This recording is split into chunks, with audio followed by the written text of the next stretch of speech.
This is TradeFlow News, bringing you relevant news and insights from around the world.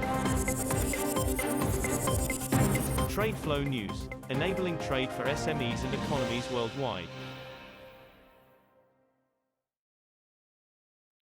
These are some of the key topics that we will be looking into in today's program.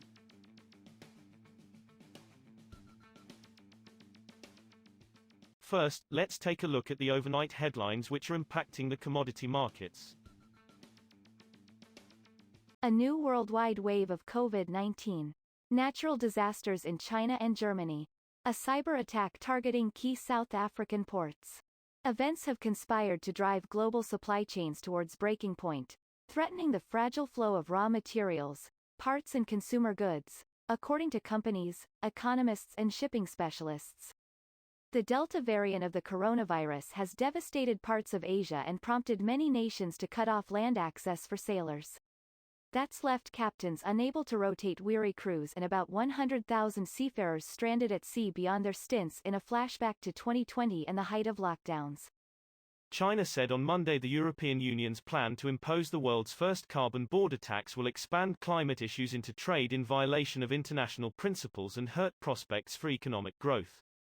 The European Commission this month outlined plans to impose a carbon border adjustment mechanism, CBAM, or CO2 tariff, on polluting goods from 2026, forcing some companies importing into the European Union to pay carbon costs at the border on carbon-intensive products such as steel. CBAM is essentially a unilateral measure to extend the climate change issue to the trade sector. It violates WTO principles, and will seriously undermine mutual trust in the global community and the prospects for economic growth, said Liu Yuban, a spokesman of the Ministry of Ecology and Environment, said at a media briefing. Moving on to the top news in the energy sector. Oil prices were steady on Monday as the spread of the COVID-19 Delta variant stoked fears over future fuel demand, though crude supply looks set to be tight through the rest of the year. Brent crude futures for September were up 4 cents at $74.14 a barrel by 13:42 GMT, while U.S. Texas Intermediate crude slipped by 11 cents to $71.96. Both benchmarks fell by more than $1 a barrel in earlier trading. Coronavirus cases continued to rise over the weekend, with some countries reporting record daily increases and extending lockdown measures that could slow oil demand.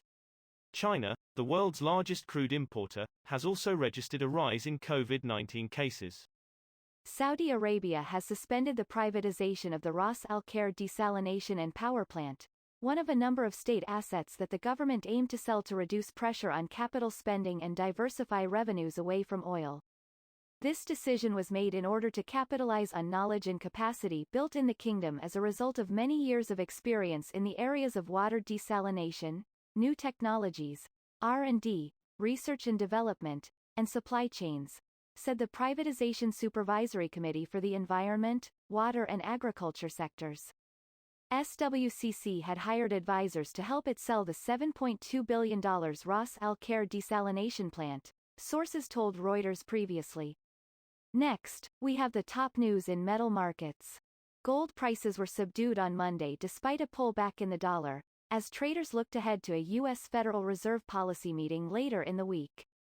Spot gold was down 0.2% at $1,798.28 per ounce by 10:13 a.m. Eastern Daylight Saving Time, 14:13 GMT, while U.S. gold futures also lost 0.2% to $1,798.10.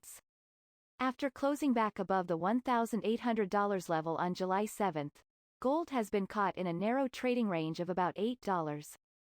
Copper prices rose on Monday as floods in top consumer China sparked demand hopes at a time when inventories were falling, while a softer dollar also supported prices. Benchmark copper on the London Metal Exchange was up 0.9% at $9,604.50 per ton in official trading, after touching its highest since June 16 at $9,665. It was on track for a fifth straight session of gains. Floods in central China, especially in the industrial and transport hub city of Zhengzhou in Henan province, have raised supply concerns and demand for rebuilding damaged infrastructure.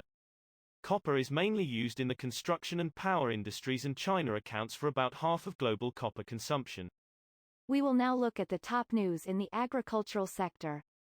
Russia's southern region of Krasnodar, one of the largest wheat-producing and exporting areas of the country, has harvested a record grain crop of 12.4 million tons, its governor said on social media. Harvesting in Russia, the world's largest wheat exporter, has been delayed by rainy weather this year. The Krasnodar region, also known as Kuban, completed its grain harvesting, and the crop includes 10.5 million tons of winter wheat, regional governor Veniamin Kondrachev said. Its neighboring Stavropol region is expected to complete this year's harvesting in early August, the regional agriculture ministry said in a statement. It has already harvested 7.4 million tons of grain from 87% of its area. That is all for today's news on commodity markets. Stay tuned to TradeFlow News as we continue to provide you with more updates. We also invite you to follow us on Twitter at TradeFlow News, which allows you to watch our program on your mobile device or desktop to receive information from there.